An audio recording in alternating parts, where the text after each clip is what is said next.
ഇന്ന് തന്നെ ഡൗൺലോഡ് ചെയ്യൂ. കാണൂ നിങ്ങളുടെ ഫേവറേറ്റ് ഷോസ്. ഇതെന്തു പറ്റി? ദാരികന്റെ ശിരസ് കൊയ്തൊരു കോരരൂപിണി അംബിക.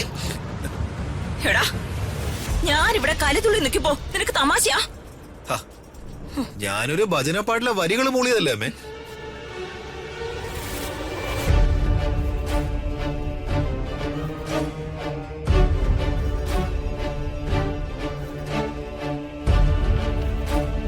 ചേച്ചിക്ക് കോപം വന്നതിന് ആ പാത്രം എന്ത് കഴിച്ചു? അതൊക്കെ എന്തിനാ എറിഞ്ഞു പൊട്ടിക്കുന്നേ? ഞാൻ എന്റെ വീട്ടിലെ എനിക്ക് സൗകര്യങ്ങളും ഒക്കെ പൊട്ടിക്കും. നീ ആരാടാ ചോദിക്കാൻ? ശേരട്ടാ, അവര് തീയാട്ടോ കഥകളിയോ എന്ത് വേണമെങ്കിൽ നടത്തിക്കോട്ടെ. ശേഖരേട്ടൻ എന്താ ചെയ്തം? ഇതൊക്കെ കാണുമ്പോ എങ്ങനെ ചോദിക്കാതിരിക്കുന്നേ? അതുകൊണ്ട് ചോദിച്ചു പോയതാ. പ്രതാപനെ ആ ജഗന്നാഥന്റെ ശവം ദഹിപ്പിക്കാൻ പോയിരിക്കുന്നു. അവര് വലിയ കാര്യമുള്ള കാര്യമാണോ? അതറിഞ്ഞിട്ടായിരുന്നല്ലേ ഈ മുടിയാട്ടം. ഇപ്പൊ കാര്യം പിടികിട്ടി. എന്റെ ചേച്ചി അവരൊരു കാലത്ത് കൂടപ്പിറപ്പുകളെ പോലെ ജീവിച്ചിരുന്നവരാ. ഏട്ടന് പ്രിയപ്പെട്ട ആളായിരുന്നു ജഗന്നാഥേട്ടൻ. ജഗന്നാഥേട്ടന്റെ ശവസംസ്കാരത്തിനെങ്കിലും പ്രധാനപ്പെട്ട പൊക്കോട്ടെ. അതെ, വല്യമാൻ ഇഷ്ടം പോലെ വല്യമാൻ ചെയ്യട്ടെ. അതിന് അമ്മയ്ക്കെന്താ? ആ ചത്ത് കിടക്കുന്നവന്റെ ശവസംസ്കാരത്തിന് പോയാ പ്രതാപനെ ആളുകൾ എന്തൊക്കെ പറയുന്നറിയോ?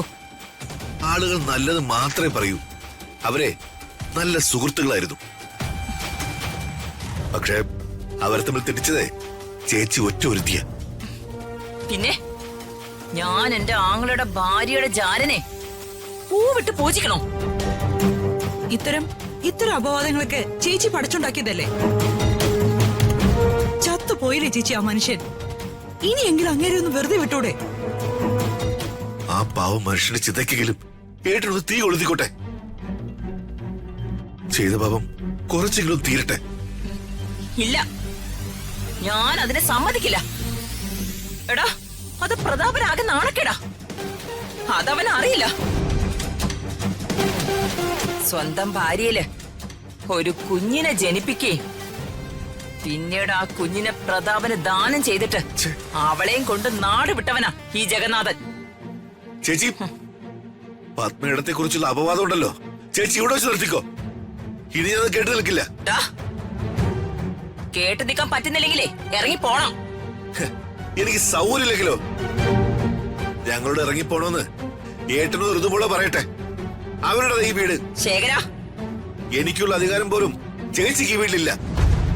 അത് തിരിച്ചറിയുന്നതേ നല്ലതാ. നീയേ എന്നെ ചോദ്യം ചെയ്യാനും ധിക്കരിക്കാനും വളർന്നോടാ. ആദരിക്കാനും അനാദരിക്കാനും ഒരു രക്തബന്ധം അല്ലാതെ മറ്റെന്താ നമ്മൾ തമ്മിലുള്ളത്? നിങ്ങളെ എനിക്കോ എന്റെ ഭാര്യയ്ക്കോ എന്റെ മകൾക്കോ എന്തെങ്കിലും നല്ലത് ചെയ്തിട്ടുണ്ടോ? ചേച്ചിയുടെ മുമ്പിൽ ഓച്ചാനിച്ച് നിൽക്കാനും ചേച്ചി പറയുന്നത് കേട്ടങ്ങ് വിഴുങ്ങാനും ഒക്കെ എന്റെ നട്ടില് വാഴവള്ളിയല്ല. പറഞ്ഞേക്കാം. നീ വാ.